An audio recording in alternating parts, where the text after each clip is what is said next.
नमस्कार विद्यार्थी मित्रांनो, तुम्हा सर्वांचं आपल्या स्टडी पॉईंट या यूट्यूब चॅनलमध्ये स्वागत आहे। तर विद्यार्थी मित्रांनो, अंगणवाडी सुपरवायझर 2023 या परीक्षेच्या दृष्टीने येत्या 18 तारखेपासून सुरू होणाऱ्या परीक्षेसाठी अंगणवाडी पर्यवेक्षिका संभाव्य सराव प्रश्नसंच या ठिकाणी आपण रोजच्या व्हिडिओच्या माध्यमातून पाहत आहोत। तर विद्यार्थी मित्रांनो, आजच्या या व्हिडिओमध्ये आपण अंगणवाडी पर्यवेक्षिका संभाव्य सराव प्रश्नसंच 7 पाहणार आहोत, जे की येणाऱ्या 18 तारखेपासून होणाऱ्या या परीक्षेसाठी हे प्रश्न हा व्हिडिओ तुमच्या परीक्षेच्या दृष्टीने अतिशय उपयोगाचा आणि महत्त्वाचा ठरणार आहे। तत्पूर्वी तुम्ही जर आपल्या चॅनलवर नवीन असाल तर आपल्या चॅनलला लगेचच लाईक आणि सबस्क्राइब करायला विसरू नका। चला तर मग वेळ वाया न घालवता संभाव्य सराव प्रश्नसंच 7 या ठिकाणी आपण पाहूया। तर बघा विद्यार्थी मित्रांनो, आजचा आपला पहिला प्रश्न आहे बघा, सराव प्रश्नसंच 7 मधील 12व्या वित्त आयोगाचे अध्यक्ष खालीलपैकी कोण होते? तर बघा कोण होते 12व्या वित्त आयोगाचे अध्यक्ष खालीलपैकी? खाली ऑप्शन्स आहेत, तर योग्य उत्तर आहे डॉक्टर सी रंगराजन हे 12व्या वित्त आयोगाचे अध्यक्ष होते। त्यानंतर पुढचा प्रश्न बघा, तारापूर अणुऊर्जा प्रकल्प कोणत्या तालुक्यात आहे? तर बघा कोणत्या तालुक्यामध्ये आहे तारापूर अणुऊर्जा प्रकल्प? पालघर या तालुक्यात आहे। त्यानंतर पुढचा प्रश्न बघा, अग्रणी बँक कधी स्थापन करण्यात आली? तर बघा कधी स्थापन करण्यात आलेला आहे अग्रणी बँक? 1969 या वर्षी अग्रणी बँक हे स्थापन करण्यात आलेलं आहे। त्यानंतर पुढचा प्रश्न बघा, सेज म्हणजे काय? तर बघा नेमकं कशाला म्हणतात सेज असा प्रश्न विचारतात बघा तुम्हाला परीक्षेमध्ये। खाली ऑप्शन्स आहेत, तर योग्य उत्तर आहे विशेष आर्थिक क्षेत्र याला सेज असे म्हणतात। त्यानंतर पुढचा प्रश्न बघा, भारतातील पहिल्या खासगी LNG सुविधा केंद्र कोठे सुरू करण्यात आले? तर बघा कोठे सुरू करण्यात आलेला आहे भारतातील पहिल्या खासगी LNG सुविधा केंद्र? खाली ऑप्शन्स आहेत, तर योग्य उत्तर आहे नागपूर या ठिकाणी सुरू करण्यात आले। त्यानंतर पुढचा प्रश्न बघा, 2020च्या टोकियो ऑलिम्पिकमध्ये किती क्रीडा प्रकारांचा समावेश होता? तर बघा किती क्रीडा प्रकारांचा समावेश होता 2020च्या टोकियो ऑलिम्पिकमध्ये? 33 इतक्या क्रीडा प्रकारांचा समावेश होता। त्यानंतर पुढचा प्रश्न बघा, भारतातील पहिले धान्य ATM कोठे सुरू करण्यात आले? तर बघा कोठे सुरू करण्यात आलेला आहे भारतातील पहिले धान्य ATM? खाली ऑप्शन्स आहेत, तर योग्य उत्तर आहे हरियाणा या ठिकाणी सुरू करण्यात आलेलं आहे। त्यानंतर पुढचा प्रश्न बघा, 2020-21चा मिस इंडिया हा किताब कोणी मिळवला होता? तर बघा कोणी मिळवलेला होता 2020-21चा मिस इंडिया हा किताब? मानसी वाराणसी यांनी मिळवलेलं होतं। त्यानंतर पुढचा प्रश्न बघा, भारताच्या कोणत्या देशासोबत पेंगॉंग सरोवरवरून वाद चालू आहे? तर बघा कोणत्या देशासोबत पेंगॉंग सरोवरवरून वाद चालू आहे? चीन या देशासोबत पेंगॉंग सरोवरवरून वाद चालू आहे। त्यानंतर पुढचा महत्त्वाचा प्रश्न बघा, राष्ट्रीय पोषण मिशनची सुरुवात केव्हा करण्यात आली होती? बघा अतिशय महत्त्वाचा प्रश्न आहे बघा, स्टार करून नोट डाऊन करून घ्या। राष्ट्रीय पोषण मिशनची सुरुवात ही 8 मार्च 2018 या वर्षी सुरू करण्यात आली होती। त्यानंतर पुढचा प्रश्न बघा, मूलभूत कर्तव्य खालीलपैकी कोणत्या कलमात आहे? तर बघा कोणत्या कलमामध्ये आहे मूलभूत कर्तव्य? खाली दिलेल्या ऑप्शन्सपैकी 51A या कलमात आहे। त्यानंतर पुढचा प्रश्न बघा, भारतीय राज्यघटनेच्या सरनाम्यामध्ये खालीलपैकी कशाचा प्रथम उल्लेख करण्यात आला आहे? तर बघा विद्यार्थी मित्रांनो, कशाचा प्रथम उल्लेख करण्यात आलेला आहे भारतीय राज्यघटनेच्या सरनाम्यामध्ये? न्याय या घटकाचा उल्लेख करण्यात आला आहे। त्यानंतर पुढचा प्रश्न बघा, जर एखाद्या सरपंचाविरुद्ध न्यायालयात फौजदारी स्वरूपाचा खटला चालू असेल तर त्याला निलंबित करण्याचा अधिकार कोणाला आहे? तर बघा विद्यार्थी मित्रांनो, प्रामुख्याने कोणाला आहे त्याला निलंबित करण्याचा अधिकार? खाली ऑप्शन्स आहेत, तर योग्य उत्तर आहे जिल्हाधिकारी यांना निलंबित करण्याचा अधिकार आहे। त्यानंतर पुढचा प्रश्न बघा, रास्त गोपतार या नावाचे साप्ताहिक खालीलपैकी कोणी सुरू केले? तर बघा विद्यार्थी मित्रांनो, कोणी सुरू केलेला आहे रास्त गोपतार या नावाचे साप्ताहिक? खाली ऑप्शन्स आहेत, तर योग्य उत्तर आहे दादाबाई नौरोजी यांनी सुरू केलेलं आहे। त्यानंतर पुढचा प्रश्न बघा, उमाजी नाईक यांचा जन्म पुरंदरमधील कोणत्या गावात झाला होता? तर बघा कोणत्या गावामध्ये झालेला होता उमाजी नाईक यांचा जन्म? पुरंदरमधील। खाली ऑप्शन्स आहेत, तर योग्य उत्तर आहे भिवरी या गावात झाला होता। त्यानंतर पुढचा प्रश्न बघा, रंगो बापूजी गुप्ते कोणाची वकिली करण्यासाठी लंडनला गेले आहे? तर बघा, कोणाची प्रामुख्याने वकिली करण्यासाठी लंडनला गेले होते? रंगो बापूजी गुप्ते यांनी साताराचे छत्रपती यांची वकिली करण्यासाठी लंडनला गेले आहे. त्यानंतर पुढचा प्रश्न बघा, इतिहासात प्रसिद्ध प्लासीची लढाई कोणत्या साली झाली होती? तर बघा, कोणत्या साली झाली होती? इतिहासावर आधारित प्रश्न आहे बघा. प्लासीची लढाई 1757 या वर्षी इतिहास प्रसिद्ध प्लासीची लढाई ही झाली होती. त्यानंतर पुढचा प्रश्न बघा, चंपारण्यमधील शेतकऱ्यांचा लढा खालीलपैकी कोणत्या पिकाशी संबंधित होता? तर बघा, कोणत्या पिकाशी संबंधित होता चंपारण्यमधील शेतकऱ्यांचा लढा? खाली ऑप्शन्स आहेत, तर योग्य उत्तर आहे नीळ. नीळ या पिकाशी संबंधित होता. त्यानंतर पुढचा प्रश्न बघा, भारताला एकूण किती किलोमीटर लांबीचा समुद्रकिनारा लाभला आहे? तर बघा, किती किलोमीटरचा प्रामुख्याने समुद्रकिनारा लाभलेला आहे? एकूण 7517 किलोमीटर लांबीचा समुद्रकिनारा हे भारताला एकूण लाभलेला आहे. त्यानंतर पुढचा प्रश्न बघा, हिराकूड धरण भारतातील कोणत्या नदीवर बांधण्यात आले आहे? तर बघा, कोणत्या नदीवरती बांधण्यात आलेला आहे हिराकूड धरण? खाली ऑप्शन्स आहेत, तर योग्य उत्तर आहे महानदी. महानदी या नदीवरती बांधण्यात आलेलं आहे. त्यानंतर पुढचा प्रश्न बघा, सातमाळा अजिंठा डोंगररांगात कोणत्या लेण्या आहेत? तर बघा, कोणत्या लेण्या आहेत सातमाळा अजिंठा डोंगररांगा येथे? खाली ऑप्शन्स आहेत, तर योग्य उत्तर आहे वेरूळ. वेरूळ लेण्या आहेत. त्यानंतर पुढचा प्रश्न बघा, पहिली हृदयरोपणाची शस्त्रक्रिया कुणी केली होती? तर बघा, कुणी केलेली आहे विद्यार्थी मित्रांनो पहिली हृदयरोपणाची शस्त्रक्रिया? खाली ऑप्शन्स आहेत, तर योग्य उत्तर आहे ख्रिश्चन बर्नार्ड यांनी पहिली हृदयरोपणाची शस्त्रक्रिया केली होती. त्यानंतर पुढचा प्रश्न बघा, महाराष्ट्रात हत्तीरोग संशोधन केंद्र कोणत्या जिल्ह्यात आहे?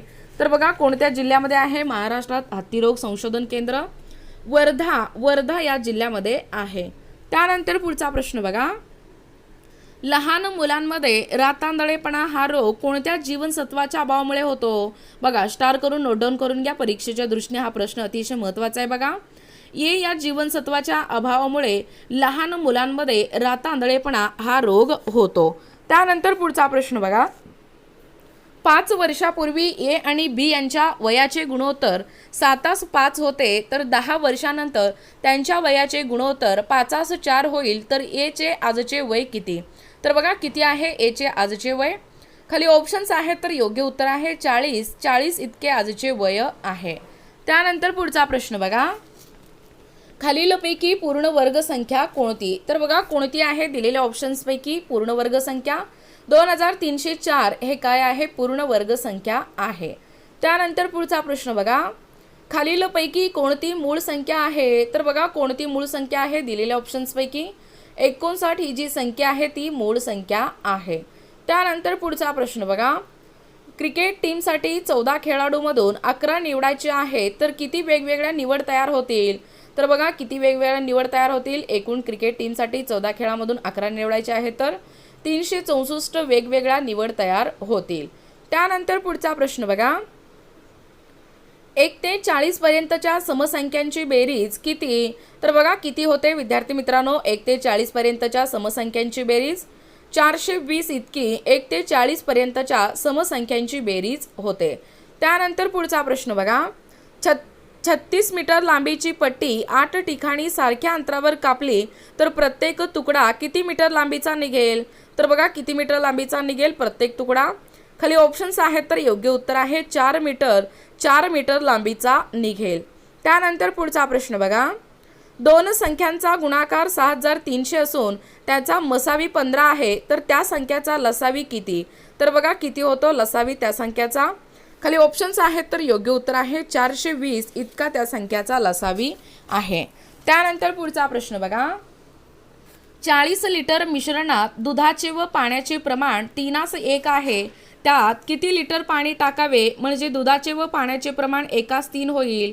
तर बघा, प्रामुख्याने किती पाण्याचे प्रमाण 1:3 होईल म्हणजे किती लिटर पाणी टाकावे? 80 लिटर पाणी टाकावे म्हणजे दुधाचे व पाण्याचे प्रमाण हे 1:3 होईल. त्यानंतर पुढचा प्रश्न बघा, 15 संत्री विकल्याने 3 संत्र्यांच्या विक्रीच्या किमती इतका नफा होतो, तर शेकडा नफा किती? तर बघा, किती होतो शेकडा नफा? खाली ऑप्शन्स आहेत, तर योग्य उत्तर आहे 25% हे काय आहे, शेकडा नफा आहे. त्यानंतर पुढचा प्रश्न बघा, जर 8 अधिक 8 बरोबर 72, 5 अधिक 5 बरोबर 30, तर 6 अधिक 6 बरोबर किती? तर बघा किती होतो, 6 अधिक 6 बरोबर 42 हे काय आहे, बरोबर उत्तर आहे. त्यानंतर पुढचा प्रश्न बघा, 5 क्रमवार विषम संख्यांची सरासरी 47 आहे, तर त्यापैकी सर्वात मोठी संख्या कोणती? तर बघा कोणती आहे त्यापैकी सर्वात मोठी संख्या? 51 ही जी संख्या आहे विद्यार्थी मित्रांनो, ती 5 क्रमवार विषम संख्यांची सरासरी 47 आहे, तर त्यापैकी सर्वात मोठी संख्या आहे. त्यानंतर पुढचा प्रश्न बघा, बीनाची मुलगी महेशच्या मुलाची आतेबहीण आहे, तर महेश बीनाचा कोण? बघा असे नातेसंबंधावर आधारित देखील तुम्हाला परीक्षेमध्ये प्रश्न विचारतात बघा. यावेळेस तुम्ही परीक्षेमध्ये असे प्रश्न आले तर प्रश्न व्यवस्थित नीट काळजीपूर्वक वाचा. त्यानंतर त्या प्रश्नांची उत्तरं त्याच ठिकाणी असतात, थोडंसं डोकं लावून त्या ठिकाणी ते उत्तरं सोडवायचे आहेत बघा. या ठिकाणी तर महेश हे बीनाचा कोण लागतो बघा, भाऊ लागतो. त्यानंतर पुढचा प्रश्न बघा,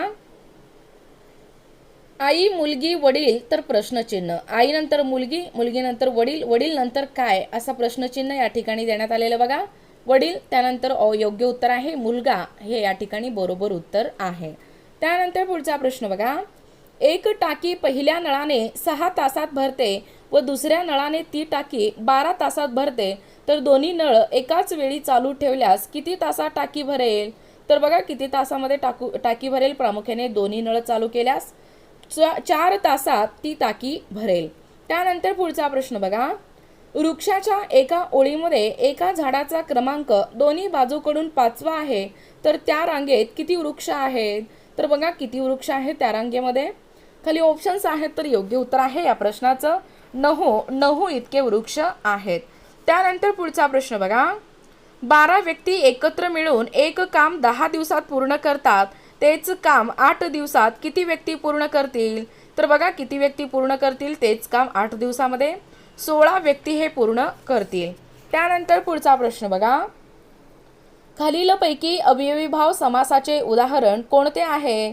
तर बघा कोणते आहे अवयवीभाव समासाचे उदाहरण? आमरण हे काय आहे, अवयवीभाव समासाचे उदाहरण आहे. त्यानंतर पुढचा प्रश्न बघा, सौदागार हा शब्द कोणत्या भाषेतून मराठी भाषेत रूढ झाला? तर बघा कोणत्या भाषेतून रूढ झालेला आहे मराठी भाषेत? सौदागार हा शब्द फारसी या भाषेतून रूढ झालेलं आहे. त्यानंतर पुढचा प्रश्न बघा, शरदाच्या चांदण्यात गुलमोहर मोहक दिसतो, वरील वाक्यात विधानपूरक कोणते? तर बघा मोहक हे काय आहे, विधानपूरक आहे.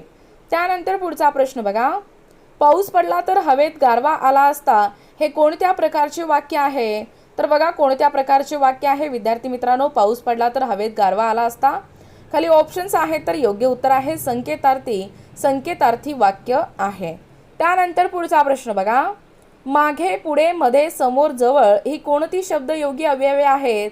तर बघा कोणती शब्दयोगी अवयवे आहेत मागे पुढे मध्ये समोर जवळ?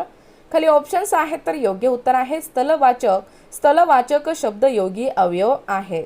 त्यानंतर पुढचा प्रश्न बघा, लहान मुलं म्हणजे मातीचा गोळा, आकार द्यावा तशी मूर्ती घडते, या वाक्यातील अलंकार ओळखा. तर बघा या वाक्यातील अलंकार कोणता आहे बघा, लहान मुलं म्हणजे मातीचा गोळा, आकार द्यावा तशी मूर्ती घडते. खाली ऑप्शन्स आहेत, तर योग्य उत्तर आहे रूपक हे काय आहे, या वाक्यातील अलंकार आहे. त्यानंतर पुढचा प्रश्न बघा, हिमालय पर्वत या शब्दशक्तीचा प्रकार लिहा. तर बघा कोणता होतो हिमालय पर्वत या शब्दशक्तीचा प्रकार? अभिदा हे काय आहे, या शब्दशक्तीचा प्रकार आहे. त्यानंतर पुढचा प्रश्न बघा, कणिक तिंबणे या वाक्यप्रचाराचा योग्य पर्याय निवडा. बघा हा प्रश्न देखील तलाठी भरतीच्या परीक्षेमध्ये विचारण्यात आलेला बघा. खूप मारपीट करणे हे काय आहे, कणिक तिंबणे या वाक्यप्रचाराचा योग्य पर्याय आहे. त्यानंतर पुढचा प्रश्न बघा, सुरवट या शब्दाचे लिंग ओळखा. तर बघा या ठिकाणी सुरवट या शब्दाचे लिंग आपल्याला ओळखायचे बघा.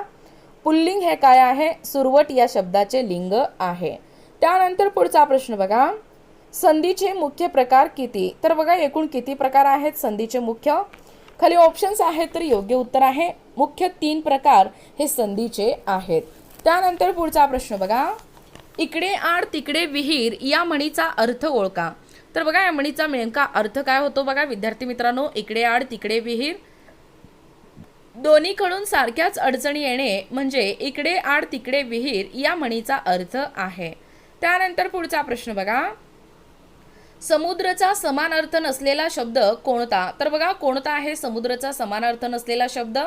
समीरण हे काय आहे? समुद्राचा समान अर्थ नसलेला शब्द आहे. त्यानंतर पुढचा प्रश्न बघा, खालील शब्दसमूहासाठी योग्य शब्द एक शब्द शोधा. तर बघा काय आहे बघा शब्दसमूह, शत्रूला सामील झालेला या खालील शब्दसमूहासाठी एक शब्द आपल्याला शोधायचा आहे बघा.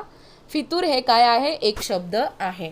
त्यानंतर पुढचा प्रश्न बघा, खालील शब्दांपैकी शुद्ध लेखनाच्या दृष्टीने योग्य शब्द ओळखा. तर बघा दिलेल्या ऑप्शन्सपैकी आपल्याला शुद्ध लेखनाच्या दृष्टीने योग्य शब्द निवडायचा आहे बघा. कोठ्यधीश हे काय आहे? शुद्ध लेखनाच्या दृष्टीने योग्य शब्द आहे. त्यानंतर पुढचा प्रश्न बघा, पुस्तक बिस्तक चहा बिहा झाड बीड हे शब्द कोणत्या अभ्यस्त शब्दाचे प्रकार आहे? तर बघा कोणत्या अभ्यस्त शब्दाचे प्रकार आहेत? प्रामुख्याने अंश अभ्यस्त या अभ्यस्त शब्दाचे प्रकार आहे. त्यानंतर पुढचा प्रश्न बघा, खालीलपैकी केवल प्रयोगी शब्द ओळखा. तर बघा केवल प्रयोगी शब्द कोणता आहे बघा ते या ठिकाणी ओळखायचं आहे. शाबाश हे काय आहे? केवल प्रयोगी शब्द आहे. त्यानंतर पुढचा प्रश्न बघा, त्याने पत्र लिहिले या वाक्याचे साधे वर्तमान काळी रूप लिहा. तर बघा या वाक्याचं आपल्याला साधे वर्तमान काळी रूप लिहायचं आहे बघा. त्याने पत्र लिहिले या वाक्याचे खाली ऑप्शन्स आहेत तर योग्य उत्तर आहे तो पत्र लिहितो हे काय आहे? त्याने पत्र लिहिले या वाक्याचे साधे वर्तमान काळी रूप आहे. त्यानंतर पुढचा प्रश्न बघा, तत्परता या शब्दाचा विरुद्धार्थी शब्द ओळखा. तर बघा काय होतो विद्यार्थी मित्रांनो तत्परता या शब्दाचा विरुद्धार्थी शब्द? कुचराई हे काय आहे? तत्परता या शब्दाचा विरुद्धार्थी शब्द आहे. त्यानंतर पुढचा प्रश्न बघा, बाण खालून वर गेला या वाक्यातील क्रिया विशेषण ओळखा. तर बघा या वाक्यातील कोणता क्रिया विशेषण आहे बघा? बाण खालून वर गेला या वाक्यातील वर हे काय आहे? क्रिया विशेषण आहे. त्यानंतर पुढचा प्रश्न बघा, सौंदर्य या शब्दाचा प्रकार ओळखा. तर बघा सौंदर्य या शब्दाचा प्रकार कोणता होतो बघा? भाववाचक नाम हे काय आहे? सौंदर्य शब्दाचा प्रकार आहे. त्यानंतर पुढचा प्रश्न बघा, खाली दिलेल्या शब्दांपैकी पुल्लिंगी शब्द ओळखा. तर बघा देखावा हे काय आहे? पुल्लिंगी शब्द आहे. त्यानंतर पुढचा प्रश्न बघा, इकारात स्त्रीलिंगी नामाचे अनेक वचन टिंबटिंब होते. तर बघा काय होते? इकारात स्त्रीलिंगी नामाचे अनेक वचन याकारत्न हे होते. त्यानंतर पुढचा प्रश्न बघा, identify the mood expressed in the above sentence, give us this day our daily bread. Correct answer entreaty. Next question बघा, add a question tag, it is simply a matter of reflection dash. Correct answer isn't it. Next question पहा, delete the incorrect part from the following sentence. To seeing is believing. Correct answer to. Next question, choose the correct sentence of the following. Correct answer I am awaiting her reply. Next question पहा, fill in the blanks with suitable from of verbs. If you dash 25 paise you will get a cup of tea. Correct answer pay. Pay 25 paise you will get a cup of tea. Next question, choose the correct alternative to fill in the blank. Dash of the boys went to see the Taj yesterday. Correct answer some of the boys went to see that the Taj yesterday. Next question, choose the correct alternative to fill in the blank. Write and dash on an elephant. Correct answer essay on an elephant. Next question paha, fallow land means land which is dash uncultivated. Correct answer. Next question, choose the correct plural from the of word box. Correct answer boxes. Next question paha, fill in the blank with the correct option. A friend brought the car up for dash us is correct answer. Next question, choose the right adjective and fill in the blank. Could you lend me dash money? Correct answer some money means could you lend me some money. Next question, give the verb from of class. Correct answer classify. तर विद्यार्थी मित्रांनो अशा पद्धतीने अंगणवाडी पर्यवेक्षिका संभाव्य सराव प्रश्नसंच 7 आजच्या या व्हिडिओच्या माध्यमातून आपण पाहण्याचा व कव्हर करण्याचा प्रयत्न केलेला आहोत. तर विद्यार्थी मित्रांनो तुम्हाला देखील परीक्षेसाठी खूप खूप शुभेच्छा. येत्या 18 तारखेपासून सुरू होणाऱ्या परीक्षेसाठी हे प्रश्न हा व्हिडिओ तुमच्यासाठी अतिशय महत्त्वाचा आणि फायद्याचा आहे. तर विद्यार्थी मित्रांनो तुम्हाला जर आमच्या अध्यापनाचे व्हिडिओ आवडत असतील किंवा तुम्ही जर कोणत्याही स्पर्धा परीक्षेची तयारी करीत असाल किंवा तुम्ही जर आपल्या चॅनलवर नवीन असाल तर आपल्या स्टडी पॉईंट पॉईंट या यूट्यूब चॅनलला लगेचच लाईक आणि सबस्क्राईब करायला विसरू नका. भेटूया अशाच पुढच्या नवीन व्हिडिओमध्ये. तोपर्यंत धन्यवाद.